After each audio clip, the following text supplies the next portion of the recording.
சாமி மடத்துக்கு போகிறேன். நிறைய இடங்கள் தேட்டேன். நான் திருவாரூர் எங்கே கிளாஸ் நடக்குதோ அங்கே போயிடுவேன். எங்கெல்லாம் தியானம் சொல்லி கொடுக்குறாங்களோ அங்கெல்லாம் போயிடுவேன். ஏன் நான் நம்ம பல்லாவரத்தில் உள்ள சிட்கோ உள்ளே இருக்கிற தம்மம் அங்கே கூட நான் வந்து 10 நாள் வந்து கேம்ப் உள்ளே போயிட்டு தியானம் கற்றுன்ருக்கேன்.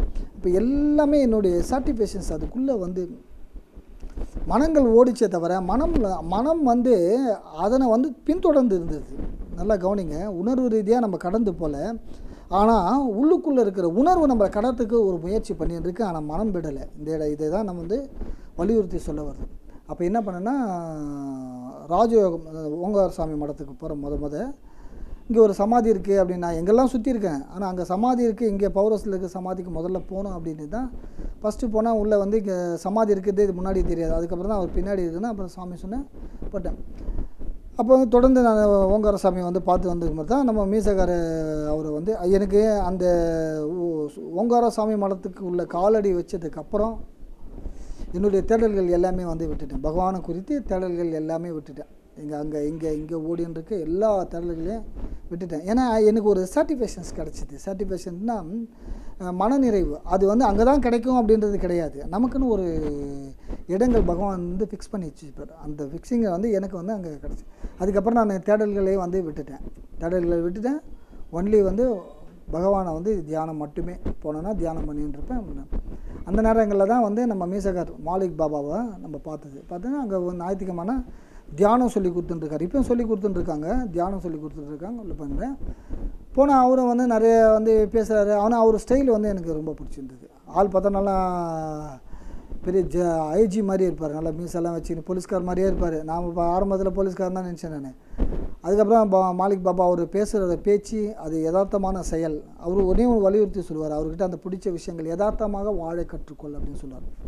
யதார்த்தமாக வாழணும் அப்படின்னா நீ வந்து ஆன்மீகம்னு ஓட தேவையில்லை, இல்லை வேலைன்னு ஓட தேவையில்லை. ரெண்டுமே மிக்ஸ் பண்ணிக்கிட்டு மிதமான வாழ்க்கை உனக்கு என்ன தோணுதோ அதை மட்டுமே செய்ய. அது வந்து பகவானுடைய நாமத்தில் நீ செய்யும்போது செழுமை அடையலாம். யதார்த்தமாக இரு.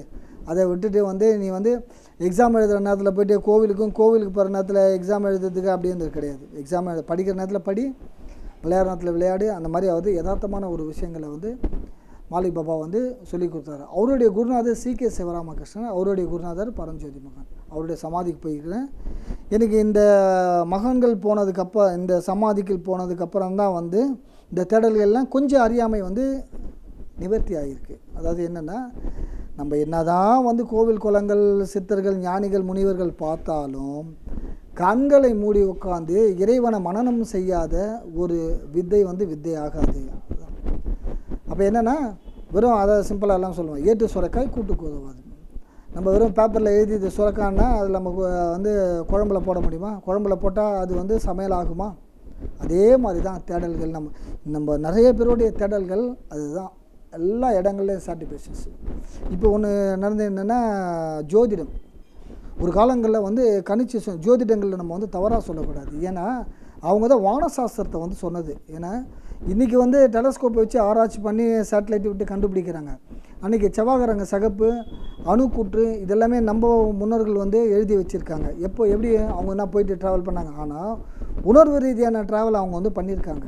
உணர்வு ரீதியான ட்ராவல் வந்து பண்ணியிருக்காங்க. உடல் இல்லாத உணர்வு ட்ராவல். அந்த ட்ராவலை தான் என்ன சொல்கிறாங்கன்னா ஆன்மீக பயணம் சொல்கிறாங்க. நம்ம நினைக்கிற மாதிரி கற்பனையில் போகிறது கிடையாது. அவங்க அட்டன் செகண்டில் வந்து ஏதாவது கிரகங்கள் போயிட்டு பார்த்து அப்படி எழுதிப்பட்டது தான் வானசாஸ்திரங்கள், தர்மங்கள். அப்போ வந்து கரெக்டாக சொன்னாங்க. இன்றைக்கி அமாவாசை பௌர்ணமி குறிப்பிட்டு சொன்னதுன்னா இன்றைக்கி வேணால் நம்ம ஆராய்ச்சி சொல்லலாம். அன்றைக்கி எந்த வித கருவும் இல்லாமல் நம்மளுடைய மகான்கள், ஞானிகள்லாம் வந்து எழுதி வச்சுட்டு போயிருக்காங்க. அது வந்து தார்மீகங்கள் ஆகாது. சில மூட நம்பிக்கைகள் வந்து உள்ள சொருக்கப்பட்ட நிலைகள். நம்ம மூட நம்பிக்கையில் வந்து உனக்கு என்ன வேணுமோ அதை மட்டும் எடுத்துக்கும்.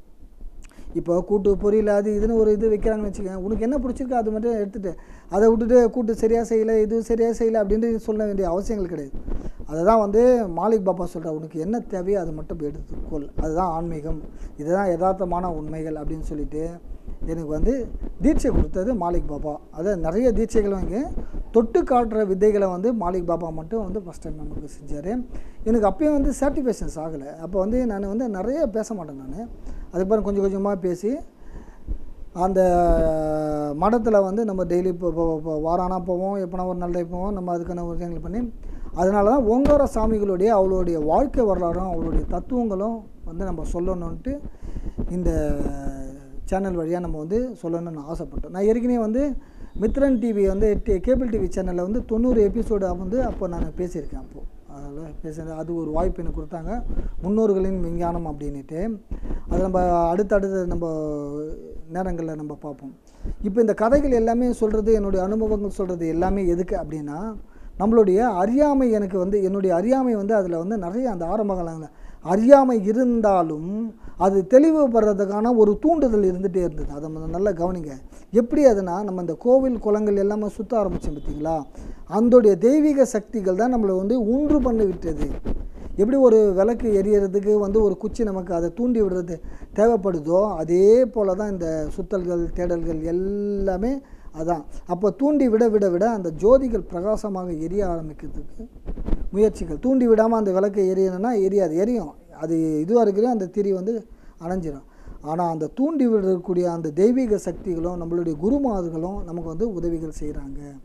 இன்றைக்கே நம்ம குருமார்கள் வந்து மானசீகமாக நமக்கு வந்து உதவிகள் செய்கிறாங்க. இல்லைன்னா நம்ம சின்ன சின்ன விஷயங்கள் கூட இப்போ வந்து ஆன்மீகத்தை பற்றி பேச முடியாது, ஆனால் விட மாட்டாங்க. ஏதாவது ஒரு ப்ராப்ளங்கள்னு சொல்லி தட்டி கழிச்சிடுவாங்க.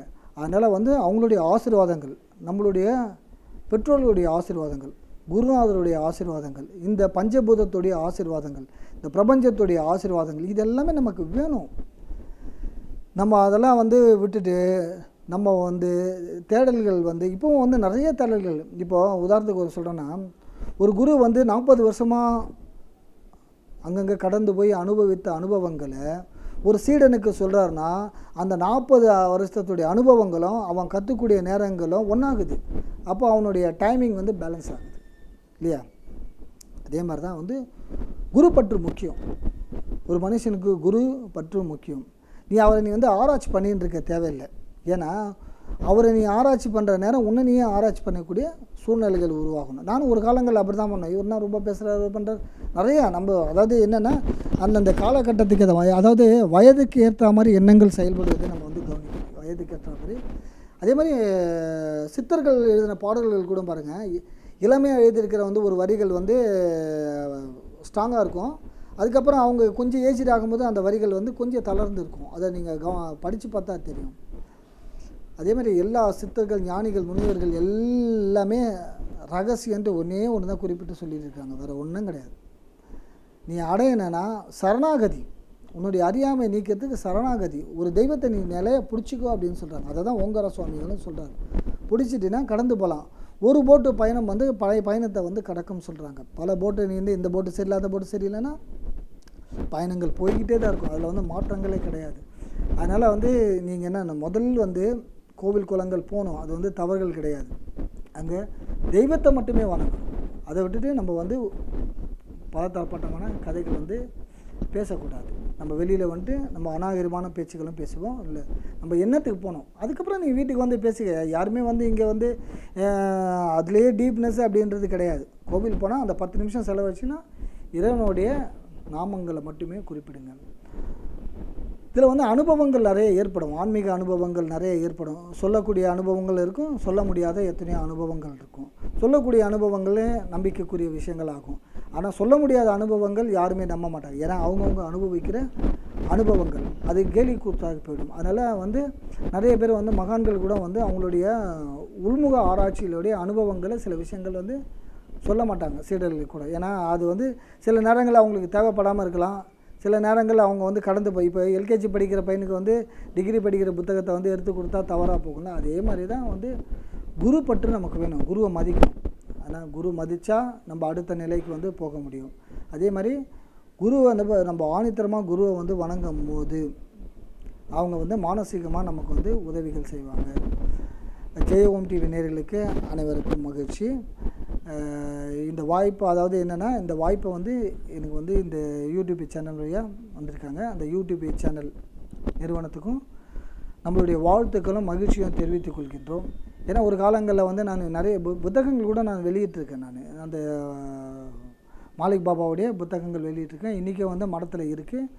இன்னொரு புத்தகங்கள்லாம் எழுதியிருக்கேன். கிட்டத்தட்ட 4 வருஷம் மனம் அதாவது ஞான பாதை அப்படின்ட்டு மனம் குறித்த ஆராய்ச்சி